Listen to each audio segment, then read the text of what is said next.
each and every one of you. And happy Father's Day to all the fathers. I want to thank God for this opportunity. It's nerve-wracking at times, but I know it's God's will for me to be up in front of before I get started, I was telling my children Mother's Day that the thing that I want y'all to do for Father's Day is just come to church with me. And my son says, Dad, you must got to speak that day. That's why you wanted to come. No, that's not the reason why. Lo and behold, the next Sunday, Pastor Charles pulled me to the side and said, the third Sunday is youth Sunday. Would you speak? Not knowing that it was Father's Day. So I went home thinking, and then but he was like, Father's Day is not the second Sunday. No, you looked up, no, it's Father's Day on the third Sunday. So TJ was actually right. And, I was going to have to speak the day of Father's Day. And it's a blessing. And I don't take it for granted. I really appreciate it. Pastor Charles and Sister Sandy will offer this opportunity for me to stand before God's people to give a message. And I'm blessed and I'm thankful for it. And so I want you, we go into our scripture for reading for today. Our scripture reading is coming from Genesis 37, 26 through 27. Amen. Amen.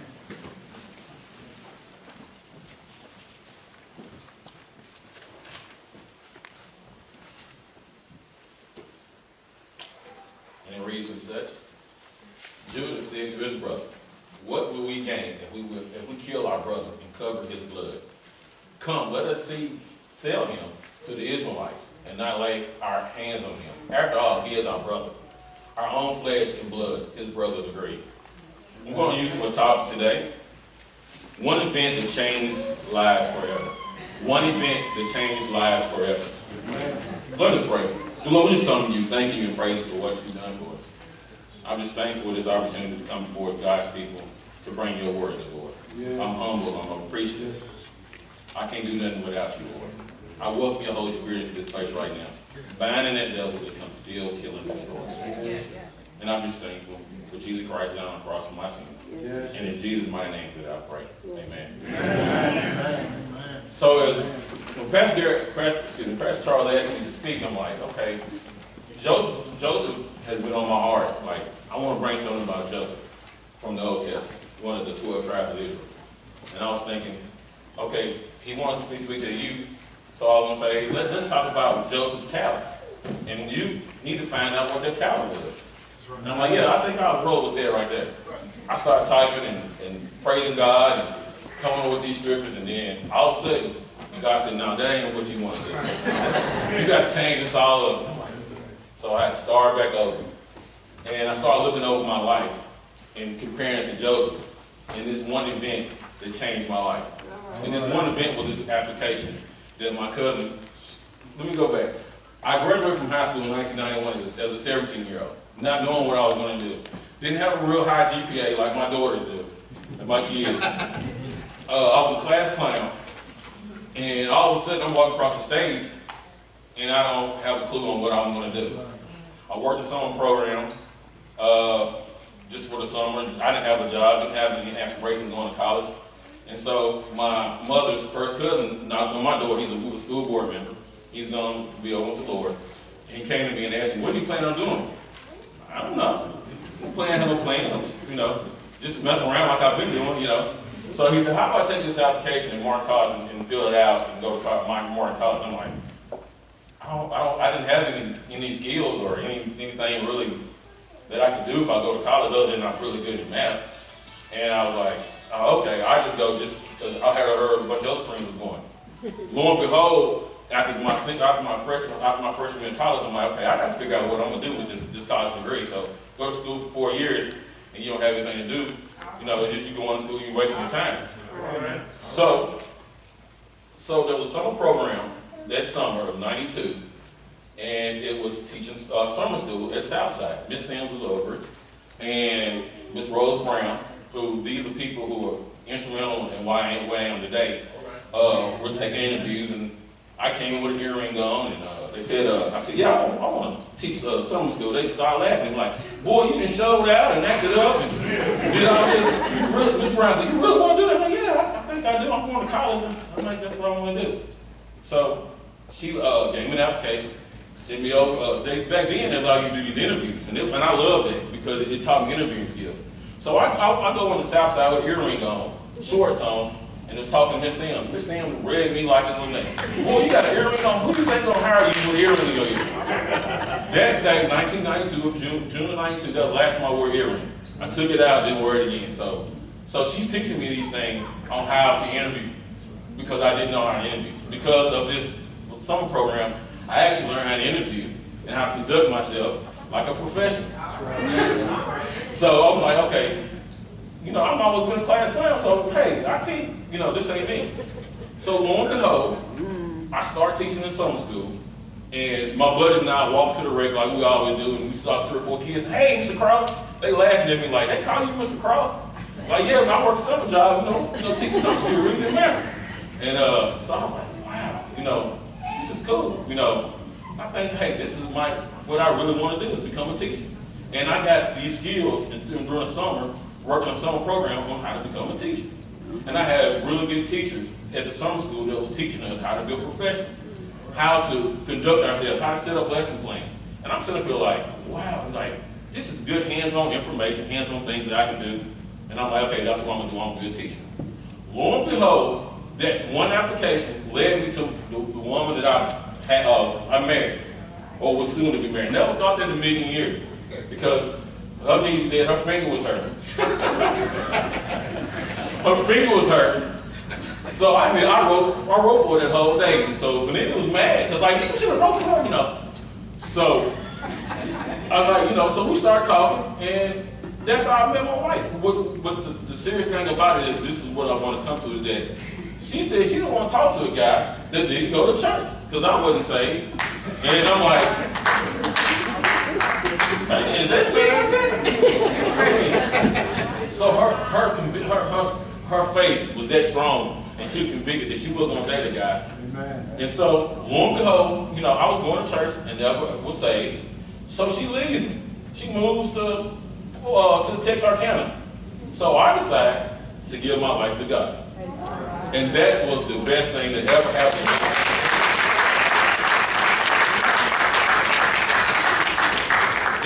That one application is coming full circle to lead me to God, which is unbelievable. Never thinking that a man is going to knock on my door and can be this one application to change my life like it did. One application gave me find out what my career is going to be. This one application led me to my wife, who's been there through thick and thin, and there's been times are good, when times are bad, and I really appreciate that. And the ultimate thing is that she led me to Christ. Amen. And you can't take that away. And if you take that one application, because of that one application, this is where I'm standing in front of y'all today. And if that application didn't come, who knows where I would be? Probably Taco Bell or Walmart, and hollering at y'all acting the clown, but God's will was for me to meet Benita, become a teacher, and to stand before you all and tell you about my experiences. And I'm like, wow, I just can't believe that, God. You know, why me? You know, and I always tell myself, why me? Why do people ask me to come to speak? You know, I just don't feel worthy. I feel inadequate that someone asked me to speak, and it's a blessing, and I'm very appreciative of that. And because me meeting my wife, I'm sitting in front of y'all today, and saved, and that I do believe in the Lord and Savior, who's Jesus Christ.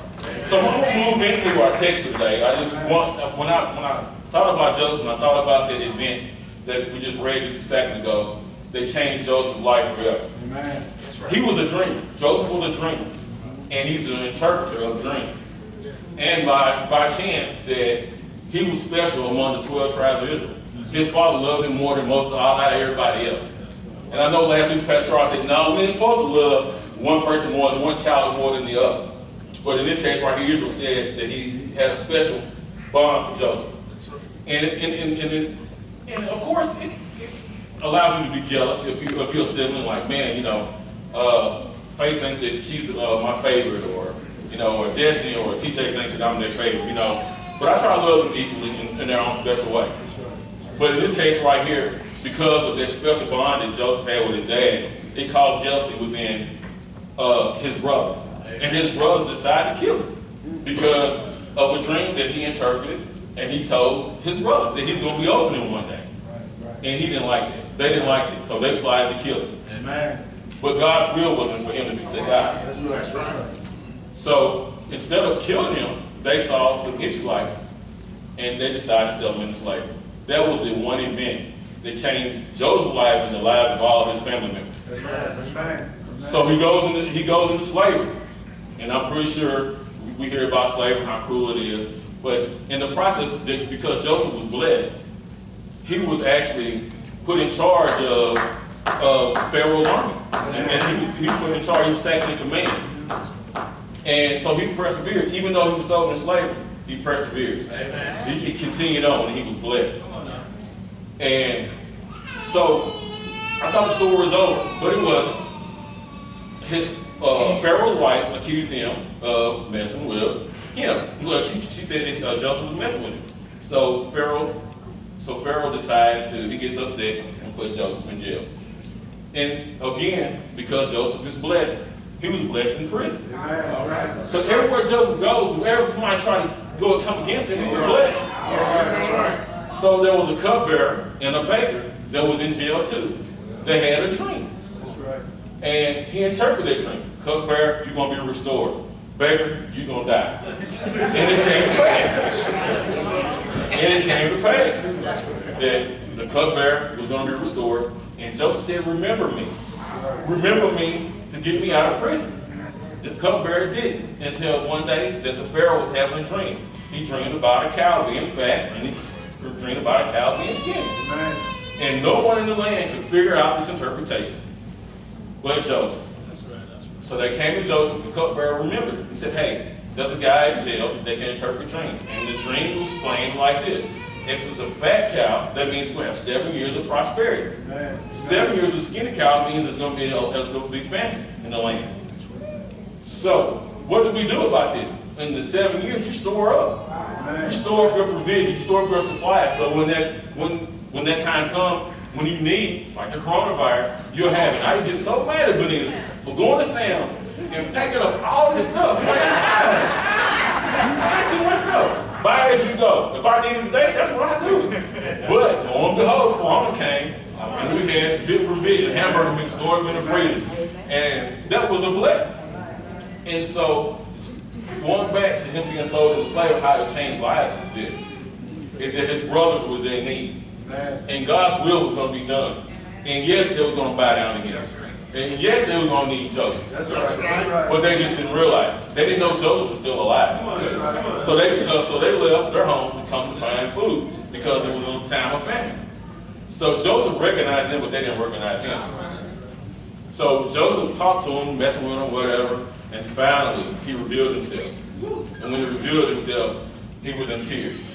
And his brother was in tears. They were sorry for selling him into slavery, but God's will had to be done. That's right. That's right. They had to sell him into slavery. Because they don't have him in slavery, they wouldn't have no favor with Pharaoh, and they wouldn't have got any provisions for their family. That's right. Joseph's dad, Israel, Jacob, was hurt that he didn't have his family. He didn't see his son that he favored, until that day that his sons came back and said, hey, Joseph is alive. And they was just brought to tears. And it's because of Joseph's forgiveness, his love for his brother, he forgave him. That's right. That's right. That is one of the most powerful things that that's so underrated, that we're able to forgive people in spite of what they do to them. Outside of coronavirus, the Black Lives Matter movement, how the police is mistreating our black men, at one point, somebody has to forgive. Somebody got to step back and say, hey, what I done was wrong. That's right. That's right. To me, it takes a power over you. That's right. You get the power. Because then it's up to you to accept it now. And what Joseph done, he forgave his brother for sending him to slavery. Yes, it hurt that I didn't get to see my family for 17 to 20 years. Yeah, it hurt. But the joy to see your family after 17 years, you can easily forgive somebody. Because you can't take that for granted, because you didn't think you was going to see your family again. which is such a blessing. Which was such a blessing for Joseph. So I have 3 points that I want to make that what I felt that I learned from studying about Joseph. The first thing is that God's will is going to be done. Which is powerful that I know this is lined up because the young lady right here who read the scripture and that I have right here now, that God's will be done, Jeremiah 29:11. And that's so important. But you got to know that you know, even when things are not going the way you think, you got to know that you know. I'm telling you, it took me 5 times to pass the test to get into the education program. And each time I'm sitting up there crying like everybody else can pass that test, and they didn't have their first graduating class, and I wasn't a part of it. I was supposed to be a part of that graduating class because I haven't passed that test. So this scripture came to me, so for I know the plans I have for you, declare the Lord, plans to prosper you and not to harm you, plans to give you hope and a future. Yes, sir. So I know God was in this plan right here because she came up and read that verse, so I'm like, hallelujah, that's true. These stumbling blocks are coming your way. Know that the plans that God has for you. And the second thing is perseverance. Perseverance. God's will is going to be done, but you got to work through. You got to fight through. You got to persevere. Yeah, I failed that test 4 times and passed it on the 5th time. Then I came up with another thing. The second thing that came up was that I had to pass the test to become a teacher. The praxis too. That thing was hard. Took me 3 times. That allowed me to teach my 3rd year of teaching. And if I didn't pass the test, I would lose my job. Finally, on the 3rd attempt, I passed the test. Mama was live. I called Mama. I'm crying. I almost ran to the house before that because I passed the test. So I had to persevere. It wasn't my time, but God's will was going to be done. I tell Faith this. I want to tell this story about Faith real quick, and I'm almost done. I got my 2 points. I'm on my 3rd point, and I'm going to sit down. So Faith is a Division I scholarship. Yeah, it's all the end result. That's all everybody sees. I was telling Margie last night that the stuff that Faith had to go through, most kids wouldn't want to do it. She gave up every summer to play softball. Not only that, but she was on the elite team, the pressure that she went up on. Like these teams that they playing, like, hey, this kid signed with Alabama, this team signed with Auburn. You know, she don't feel like she's good enough, you know. So she feel that attitude, you know. But we kept pressing on. We just kept pressing on. Yes, she struck out. Yeah. The thing is that she was competing with these kids, and then when that big time came up for her bases loading, she struck out. She breaks down crying. So I'm talking about, look, this is a 12-year-old kid, all this pressure. She breaks down crying when she leaves. I'm holding her, consoling her, and what gets her out of this consoling that ice cream. I'm like, we're gonna get you some ice cream. She got out of that thing so fast. But so I'm thinking like, okay, this is a lot of pressure. So we changed teams, and we got with a team that was just as competitive, but they had a coach that showed her how to win and to show her how to become a professional in her career as a softball player. And I'm like, she persevered. She gets on the high school team as a freshman, starter. Big game, Franklin Page. She gets a hit. She gets on second base. Girl hits the ball in outfield. She's running 3rd. Oh, stupid Jenny. I'm sorry. Jenny stole her stop. It was great, pretty fast. She stopped. She said, "No, go." She trips and falls. Next 2 girls strike out. Game's over. We come into the car. She don't cry in front of everybody. She gets in the car. She breaks down crying. Just hurt. I said, "Faith, you're a freshman." I said, "You make freshman mistakes. That's part of it. Remember that. Work hard. And guess what? Hey, there's gonna be a time again. Now, if you were a senior and did that, then I can understand you crying. But you're a freshman. I mean, so you got a lot of room to grow." So the following year, I took her to the hitting coach, and the rest was history. She had a really good sophomore year. You know, led the team in average, home runs, and all that good stuff. And before that, you know, her freshman year, she struck out this girl. Every time this girl pretty much struck out in 1 walk. And she was like, oh, you know, she was hurt by it, you know. But she was a freshman. Guess what? We got to go back and persevere. We got to go to the lab. We got to work. I put her through this, know that she could do it, but there was going to be some days that she was going to struggle. She was going to hurt. Hey, do I belong here? That's how I feel. Do I belong with the front of people speaking? Do I belong in telling God's word even though I fall short in so many ways? But I have to persevere. That's right. Kids, persevere. Everything is not going to be good and peachy every single time. You get back up and you try to persevere. If Coach May persevered, she was offered a scholarship. And it was a blessing. But like I said, when people are out, Terrance, a teacher, whatever, but you don't know my struggle. You don't know what I went through to get to where I'm at.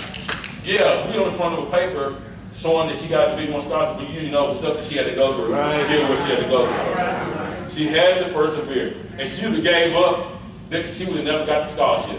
If I would have gave up, I would have never passed my test, and I wouldn't be a school teacher. So I persevered. We have to persevere. I promise you guys. There's going to be times in your life you're going to have to struggle. But don't give up. Believe what God says. And my last one, it hit home to me because I have family members that I get upset with, or I have people I work with that really upset me, and I be wanting to show out. So, this last one is, love allows you to forgive. Joseph showed that in the text. You saw what we read where his brother sold him into slavery. He held him in slavery not to see his family again, not to see the person that loved him, his dad. Didn't think he would ever see him again. But when he saw his brothers, instead of being like I probably would have been, if I ain't saved or whatever, then I'll be mad and I'll be like, man, I ain't gonna deal with y'all. Y'all deserve what y'all got because y'all sent me into slavery. But he did. He forgave. That's right. And because of the love that he had for his brothers and his family, he was able to forgive. It's very powerful, guys. To be able to forgive somebody who did you wrong.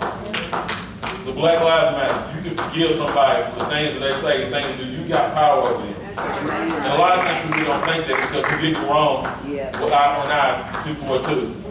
When you do something to me, I'll do something to you. And I always used to say back in the day, two wrongs no more than right, but it sure feel good.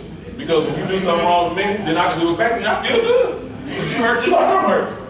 But look what happened. It's a continuous cycle of evil versus evil. And as I know, Miss Marley say all the time, when two fools meet, somebody got to have some sense. So you got to have some sense.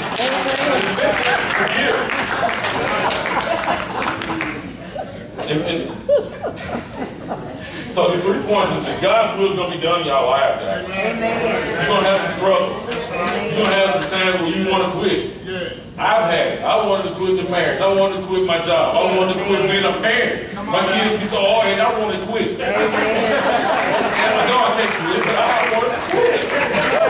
I just wanted to give up. Walk out the door and don't never come back. But I couldn't do that. I got to persevere. Because you never know that next step might be your blessing. Amen. Or the 2 days later, the next year, that'll be your blessing. And it was, and I'm blessed.